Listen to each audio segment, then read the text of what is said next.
Nire ustez, paradoxa handi bat dago momentu honetan helduen euskalduntzean. Ze iruditzen zait, arlo didaktikoan eta pedagogikoan aurrerapen handiak egin zituztela lehenengo urteetatik aurrera. Nik gogoan daukat euskalduntzeko lehenengo metodoak, jarkiadi eta olakoak nola oinarrituak ziren egoera komunikatiboetan, afitxe batean azaltzen zen egoera bat, eta gero jakina ikasten zen gramatikarekin baina egoera horren inguruan lantzen ziren esaldiak eta ekintza komunikatiboak. Uste dut didaktikaen arloan beti egondala eta ikasmaterial gintzan eta beti egondala saio bat Europako korronte nagusietatik gertu jokatzeko, aurreratuak izateko eta bar, baina egiaztapenari dagokionez oso posizio konserbadorea izan dugu beti. Eta uste dut ez dagoela motiborik horretarako eta garaia dela horre pausoak ematen segitzeko. Uste dut egiaztapen sistemak ikas prozesua kondizionatu dula, baldintzatu dula gehiegi. Askotan ikastaroak egin izan direla azterketa eredu bat gainditzeko eta ez horren beste euskeraz komunikatzen ikasteko, eta nire ustez alderantziz beharko luke. Egiaztapen sistemak begiratu beharko lioke ikas prozesuari eta ez ikas prozesuak egiaztapen sistemari. Uste dut azterketak egiteko saio masifikatu horiek hiriburuetara junaraziz ikasle horiek oso irudi kaskarra ematen dutela. Uste dut ez dira gaurkoak, 20. mendeko irudiak ez dira. Uste dut ikasle helduak aukera izan behar dula ebaluatua izateko ikas prozesuan testu inguruan. Azterketa masifikatu eta bakar horiek bistakoa da onura diela ikasle tipo batentzako bakarrik eta ikasle tipo asko uzten dituztela kanpoan. Eredu hori azken batean izan da neurri batean atzerriko hizkuntzak egiaztatzeko izan dien ereduetatik edo hartua, eratorria, eta nik uste horrek egokatu egin garela guztiz. Euskara ez da atzerriko hizkuntza hemen, euskerara saiatu behar dugu inguratzen ahalik eta jende gehiena, euskara ikastera hurbiltzen den helduari ateak zabaldu behar zaizkio, errestasunak eman behar zaizkio, eta ez zailtasunak jarri. Atzerriko hizkuntzak ikasten dituzten ikasleetan asko eta asko ezaugarri beretsukoak dira, ikasle gazte, ertainak, maila akademikokoak, asko mugitzen dianak, mundua dutenak, bestelako aukerak dauzkatenak eta bar.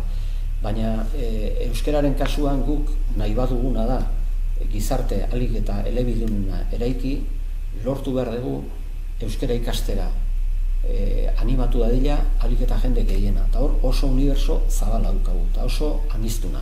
Era guztietako ikasleak, goi mailako ikasleak, B mailako ikasleak, momentu honetan dagoen munduan oroar eta gure inguruan ere dagoen mugikortasunarekin benetan euskara hizkuntza normalizatu izatea nahi badegu gizartean neurri batean edo bestean, han edo hemen modu batean edo bestean, bistakoa da kanpotik datorkigun jendearengana iristen jakin behar degula, hor era guztietako jendea dago, baina baitare kultura eta hezkuntza maila apaleko jendea, eta jende hori guk ez daukagu ibiltzerik eramaten Bilbora edo Donostira beste 3.000, 5.000 personekin batera azterketa bat egitera. Trantze horietatik ez dago pasa arazi beharrik horiek.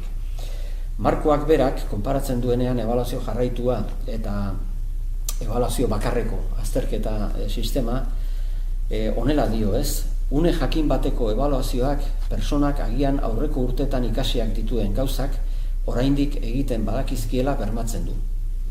Hala ere, traumak sor ditzake azterketaren ondorioz eta mota jakin bateko ikasleentzat mesegarri da. Ebaluazio jarraituak aldiz, aukera ematen du sormena eta norberaren ezaugarriak kontuan hartzeko, baina irakasleak objektibo izateko duen ahalmenaren mende dago. Bistakoa da, ebaluazio jarraituaren sistemak irakasle sendoa behar du, irakasle formatua behar du, irakasle objektiboa behar du, beraz irakaslea babestuin behar da, olako sistemetan, tresnak, baliabideak eman behar zaizkio, baina nik uste dut gaurko unean ez dagoela inolako aitzakiarik pauso hau ez emateko. Alegia, euskara ikasteko prozesua dagoen testuinguruetan, euskaltegietan, ebaluazioa egin dezala ikaslea ikasten ari den zentroak berak, eta egin dadila ebaluazio jarraituaren bitartez. Iruditzen zaidalako